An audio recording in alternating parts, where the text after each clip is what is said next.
Olá, eu sou o Dr. Fábio Schutz, oncologista clínico da BP, a Beneficência Portuguesa de São Paulo, e membro do LACOG. E a convite da Oncologia Brasil, eu estou aqui hoje em São Francisco, no congresso da ASCO de Gênito Urinário de 2018, para tentar fazer a atualização e a discussão de alguns aspectos, algumas coisas que foram apresentadas hoje sobre o tratamento de câncer de rim. Então, o estudo mais importante que foi apresentado hoje, na verdade, foi um estudo InMotion 151. Esse é um estudo fase 3, randomizado, em pacientes com câncer de rim na primeira linha, com componente predominante de células claras, e os pacientes foram randomizados um para receber a combinação de atezolizumab mais bevacizumab versus o braço controle, que seria sunitinib. Foram recrutados 915 pacientes. Esse estudo ele mostrou então um benefício em sobrevida livre de progressão para a combinação de bevacizumab mais atezolizumab. Os pacientes, o aumento da sobrevida livre de progressão mediana foi de 7,7 meses para 11,2 meses, com hazard ratio de 0,74, uma redução do risco de progressão da ordem de 26%. Isso foi estatisticamente significante. Do ponto de vista de sobrevida global, ainda o estudo é imaturo, então a gente não tem benefício em sobrevida global ainda. A tendência é de que tenha benefício em sobrevida global, mas não é estatisticamente significante ainda. Alguns aspectos interessantes desse estudo foi a toxicidade da combinação de bevacizumab e atezolizumab, que foi bastante bem tolerada, essa combinação, bem melhor do que o sunitinib, e foi feita uma discussão posteriormente a essa apresentação sobre feita uma comparação indireta com a combinação de ipilimumab mais nivolumab, que seria do estudo Checkmate 214, e foi comentado que eventualmente a combinação de bevacizumab mais atezolizumab teria um perfil de toxicidade melhor.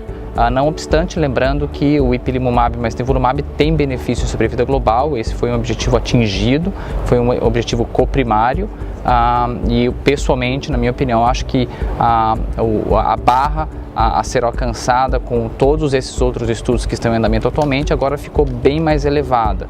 Então é difícil você bater essa combinação de ipilimumab mais nivolumab, pelo menos atualmente. Tem vários outros estudos com essa mesma combinação em andamento, inclusive hoje foi apresentada a combinação de pembrolizumab mais axitinib, e a taxa de resposta dessa combinação nesse estudo fase 1 ou fase 2 foi de mais de 80% de taxa de resposta nesses pacientes, e algumas respostas bastante profundas e duradouras, mas novamente, isso é apenas um estudo preliminar. O estudo fase 3 ainda está em andamento, então a gente não tem certeza se esses resultados vão se manter nos estudos fase 3, e a gente também não tem muita certeza como é que vai ficar a perspectiva no futuro na comparação indireta com ipilimumab, ipilimumab, nivolumab e assim por diante. Foi também apresentado outros estudos, um estudo interessante com o banco de dados do IMDC, que é o banco de dados da internacional, que é o International Metastatic Renal Cell Cancer Database Consortium, e nesse banco de dados eles avaliaram o benefício da nefrectomia citoredutora numa população com pacientes com carcinoma papilífero de rim metastático, e eles observaram sim um benefício em sobrevida global para os pacientes que foram submetidos à nefrectomia citoredutora. Então isso é um estudo retrospectivo, não muda muita coisa, mas eu acho que reforça que a gente ainda deve continuar oferecendo a nefrectomia citoredutora para os pacientes. Foram apresentados também um estudo interessante com inibidor de MET em pacientes com carcinoma papilífero de rim com alteração em MET, com uma taxa de resposta, é um grupo de pacientes muito pequeno, mas é uma taxa de resposta promissora nessa população, e tem estudos em andamento, estudos fase 3, que é o estudo SAVOIR, por exemplo, que que compara o savolitinib versus o sunitinib nessa população com câncer de rim, e isso deve trazer mais resultados ou mais luz nesse cenário no futuro.